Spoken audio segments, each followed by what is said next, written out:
নমস্কাৰ এনে study space চেনেলটোলৈ স্বাগতম জনাইছোঁ। তোমালোকৰ বহুতেই কমেণ্ট কৰি আছিলা যে বৈচিত্ৰ্যময় অসমৰ পৰা হাফ ইয়াৰলি এক্সামত কোনকেইটা ইম্পৰ্টেণ্ট কুৱেশ্যন হয় তোমালোকক অলপ আলোচনা কৰি দিব লাগে। সেইকাৰণে মই এই ভিডিঅ'টো লৈ আহিছোঁ।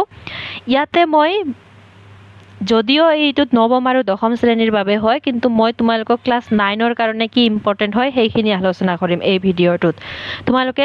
তোমালোকক মই 3টা কুৱেশ্যন নিজে হাতেৰে বনাই লিখি দিছোঁ। এই 3টা কুৱেশ্যন যদি পঢ়া তোমালোকে ইয়াৰ পৰা 10 নম্বৰ থাকে পৰীক্ষাত।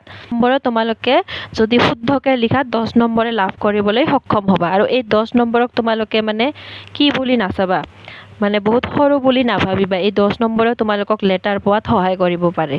তো শেষৰলৈকে চাই যাবা আৰু যদি ভাল লাগে এটা কমেণ্ট কৰি জনাই দিবা। ফাৰ্ষ্ট ইয়াতে নৱম শ্ৰেণীৰ কাৰণে এটা চিলেবাছ দিয়া আছে, কিন্তু হ'লেও ইয়াতে তোমালোকে বেলেগ একো পঢ়িব নালাগে। মই যিখিনি ক'ম সেইখিনি পঢ়িলে হৈ যাব। তোমালোকে ইয়াৰ পৰা আহোমসকল আৰু পাৰিলে কাৰ্বিসকল নাইবা কছাৰীসকল যিকোনো 2টা জনগোষ্ঠীৰ বিষয়ে তোমালোকে পঢ়িব লাগিব। কি পঢ়িব লাগিব মই কৈ আছোঁ ৰ'বা। কেইটামান অলপ শৰ্ট কুৱেশ্যন আছে, এইকেইটা তোমালোকে পঢ়িব লাগিব। কেতিয়াবা দিয়ে যেনেকুৱা আহোমসকলে আদিতে কোন জাতিৰ লোক আছিল, আহোমসকলৰ আদি বাসস্থান ক'ত হয়, আহোমসকল কিমান বছৰ অসমত শাসন কৰিছিল, আহোমসকলৰ আদি ভাষা কি আছিল, এইখিনি তোমালোকে মুখস্থ কৰিব লাগিব। তাৰপিছত এই কুৱেশ্যনটো পাৰিলে চাই যাবা, the background of Assamese culture গ্ৰন্থখন কোনে ৰচনা কৰিছিল, আৰু বৰাক উপত্যকাৰ মানুহৰ প্ৰধান জীৱিকা কি। শৰ্ট কুৱেশ্যনৰ ভিতৰত এইটো। আৰু এটা কুৱেশ্যন আছে যে কাৰ্বিসকলক কলম্বাছ বুলি, এই কুৱেশ্যনটো কাৰ্বিসকলক অসমৰ কলম্বাছ বুলি কোনে কৈছিল। শৰ্ট কুৱেশ্যনৰ ভিতৰত তোমালোকে এইকেইটা পঢ়িব লাগিব। আৰু ডাঙৰ কুৱেশ্যন কি পঢ়িব লাগিব মই কৈ আছোঁ। ডাঙৰ কুৱেশ্যনৰ ভিতৰত তোমালোকে যদি এই 3টা কুৱেশ্যন মুখস্থ কৰা, সৰুকৈ 6 লাইনৰ ভিতৰত 5-7 শাৰীৰ ভিতৰত যদি তোমালোকে এই 3টা কুৱেশ্যন মুখস্থ কৰি যোৱা, তেতিয়াহ'লে তোমালোকৰ 10 নম্বৰটো কনফাৰ্ম। আৰু শৰ্ট কুৱেশ্যন মই যিকেইটা দাগ দি দিলোঁ সেইকেইটা।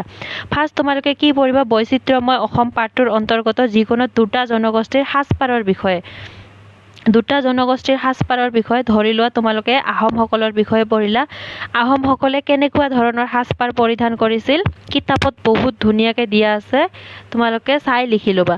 যদি আহোমসকল ভাল নালাগে তোমালোকে কছাৰীসকল, কাৰ্বিসকল 2টা জনগোষ্ঠী কি কাপোৰ পিন্ধিছিল সাজপাৰৰ বিষয়ে তোমালোকে পঢ়ি ল'বা। তাৰপিছত 2টা জনগোষ্ঠীৰ উৎসৱ পাৰ্বণৰ বিষয়ে এটা চমুটকা লিখি ল'বা। ধৰি লোৱা আহোমসকলে কি পালন কৰে, টাই আহোমসকলে কি পালন কৰে, কি উৎসৱ পাৰ্বণ পালন কৰে। তাৰপিছত কাৰ্বিসকলে কি পালন কৰে উৎসৱৰ বিষয়ে, সেইকেইটা তোমালোকে জানি ল'বা। কিতাপত আছে, মই দেখাই দিম ৰ'বা। তাৰপিছত 2টা জনগোষ্ঠীৰ উৎসৱৰ বিষয়ে পঢ়িলে হৈ যাব। তাৰপিছত কি পঢ়িবা, 2টা জনগোষ্ঠীৰ একোজনকৈ মহান ব্যক্তিৰ বিষয়ে। ধৰি লোৱা তোমালোকে আহোমৰ এজন মহান ব্যক্তিৰ বিষয়ে, লাচিত বৰফুকনৰ বিষয়ে 7-8 লাইন বা 5-7 লাইন তোমালোকে লিখি লৈ যিমানখিনি ভাল লাগে মুখস্থ কৰি ল'বা। আৰু ধৰি লোৱা তোমালোকে কাৰ্বিৰ বিষয়ে পঢ়িলা, কাৰ্বিৰ এজন ফেমাছ ব্যক্তিৰ বিষয়ে তোমালোকে 5-7 লাইন লিখি লৈ তোমালোকে মুখস্থ কৰিবা। কৰিলেই হৈ গ'ল। এই চেপ্টাৰটো, এই ছাবজেক্টটোত তোমালোকে বেছি টাইম দিব নালাগে। এতিয়া মই তোমালোকক দেখাই আছোঁ কেনেকৈ লিখিব লাগিব। এইটো চোৱা, কাৰ্বিসকলৰ উৎসৱ পাৰ্বণটো কিমান ধুনীয়াকৈ দিয়া আছে। পেং, হেম্পু, ৰংকেৰ, ছজোন আদিয়ে প্ৰধান। পেং, হেম্পু, ৰংকেৰ, ছজোন আদিয়ে প্ৰধান। পেং, হেম্পু হ'ল ঘৰুৱা উৎসৱ। এইখিনি পঢ়িলেই তোমালোকে হৈ গ'ল। তাৰপিছত ছজোন উৎসৱ, ৰংকেৰ উৎসৱ, এইকেইটাৰ বিষয়ে আৰু বেলেগকৈ দিয়া আছে। তোমালোকে যদি অলপ বেছি ভাল নম্বৰ পাব খোজা, এই গোটেইখিনিও তোমালোকে দিব পাৰা, এইখিনি। তাৰপিছত কাৰ্বি যুৱ উৎসৱ পালন কৰা হয়, এইটো ডিফুত অনুষ্ঠিত হয়। তোমালোকে যদি হোজাই, ডিফু এইবিলাকৰ ওচৰত থাকা তেতিয়াহ'লেতো গমেই পোৱা কাৰ্বিবিলাকে কি পালন কৰে। তাৰপিছত কোনোবাই যদি আহোম হ'লে আৰু তোমালোকে এইটো কি নিজে পঢ়িব লাগিব। নিজৰ ফেষ্টিভেল, নিজে কি উৎসৱ পাৰ্বণ পালন কৰা, নিজে কেনেকুৱা ধৰণৰ পোচাক পৰিধান কৰাত তোমালোকে যি কাপোৰটো পিন্ধা সেইটো কি বুলি কয়, সেইবিলাক আৰু পঢ়িব নালাগে। তোমালোকে এনেই লিখিব পাৰিবা যদি তোমালোকে নিজে আহোম হয় বা আহোমৰ ওচৰে পাজৰে থাকা। এই ছাবজেক্টটো একেবাৰে ইজি হয়, ইমান টেনশ্যন ল'ব নালাগে, তোমালোকে পঢ়িলেই হ'ল। আৰু এজন ফেমাছ ব্যক্তিৰ বিষয়ে যে ইয়াত বহুকেইটা ফেমাছ ব্যক্তি আছে কাৰ্বিসকলৰ, চামচিং হানছে, বংলং তেৰাং যি ভাল লাগে এটা পঢ়িলেই হ'ল তোমালোকে। তো আহোমসকলৰ ফেমাছ ব্যক্তিৰ বিষয়ে মই কি ক'ম, তোমালোকে সকলোৱে জানা। লাচিত বৰফুকন আছে, সতী জয়মতী আছে, যাক ভাল লাগে লিখিলেই হ'ল। ইয়াতে বহুত ডাঙৰ ফিল হৈছে, কিন্তু তোমালোকে কি লিখিব লাগিব যে ইতিহাসত দেশপ্ৰেমিক বীৰ বুলি ক'লে আমি লাচিত বৰফুকনৰ নামে লোৱা হয়। তাৰপিছত এইগৰাকী লাচিত বৰফুকনৰ জন্ম হয় এইখিনি দিন বাৰ স্থান সম্পৰ্কে সঠিকভাৱে জনা নহ'লেও গড়গাঁৱৰ ওচৰে পাঁজৰে অনুমান কৰা হয়। দেউতাকৰ নাম কি আছিল? মমাই তামুলী বৰবৰুৱা। তাৰপিছত তেওঁ কৰ পৰা শিক্ষা লাভ কৰিছিল? তাৰপিছত খুব সোনকালে নিজৰ দক্ষতাৰ বলত লাচিতে নিযুক্তি লাভ কৰে। প্ৰথম অৱস্থাত ৰাজমন্ত্ৰী ডাঙৰীয়াই হাঁচতি ধৰা তামুলী হিচাপে লাচিতক নিযুক্তি দিয়ে। তাৰপিছত কিছুদিনৰ বাবে ঘোঁৰা বৰুৱা পদবী তেওঁ লাভ কৰে।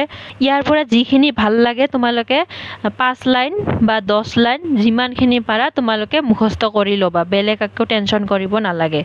মই কোৱা নাই যে তোমালোকে আহোম কাৰ্বি এইবিলাক পঢ়িলেই হ'ল। ইয়াতে তোমালোকে বহুকেইটা জনগোষ্ঠী দিয়া আছে, ৰাভা, বড়ো, গাৰো, বহুকেইটা জনগোষ্ঠী দিয়া আছে। ইয়াৰ পৰা তোমালোকে যি ভাল লাগে দুটা জনগোষ্ঠীৰ বিষয়ে পঢ়িলেই হ'ল। জনগোষ্ঠী দুটাৰ বিষয়ে অলপমান পঢ়িবা, তাৰপিছত উৎসৱ পাৰ্বণৰ বিষয়ে পঢ়িবা, সাজপাৰৰ বিষয়ে পঢ়িবা, কি সাজপাৰ পিন্ধে, কি উৎসৱ পাৰ্বণ পালন কৰে। ধৰি লোৱা তোমালোকে একো মনত অহা নাই, বড়োৰ বিষয়ে লিখিলা, বড়োবিলাকে কি পালন কৰে, বাথৌ পূজা কৰে, তাৰপিছত কি উৎসৱ পালন কৰে, দখনা পিন্ধে, দখনা পৰিধান কৰে, এইবিলাক লিখিলেই হ'ল। 3টা কুৱেশ্যন দিছোঁ, এই 3টা পঢ়িলে হৈ যাব। এইখিনিয়ে তোমালোকৰ ইম্পৰ্টেণ্ট। মই লাষ্টত তোমালোকক এটা বস্তু দেখাই দিছোঁ যে কাৰ্বিসকলৰ সাজপাৰ তোমালোকে বিচাৰি যদি উলিয়াব নোৱাৰে, এইবিলাক পুৰুষ আৰু নাৰীৰ পোচাক পৃথক। পুৰুষৰ আঠুমৰীয়া, পে চেলেং, ছয় হংথৰ, ছয় ইক, ছয় লক। মই কিবা যদি বেলেগকৈ প্ৰনাউন্স কৰিছোঁ তেতিয়াহ'লে মোক মানে ক্ষমা কৰি দিবা, এইবিলাক মই ভালকৈ কৰিব পৰা নাই।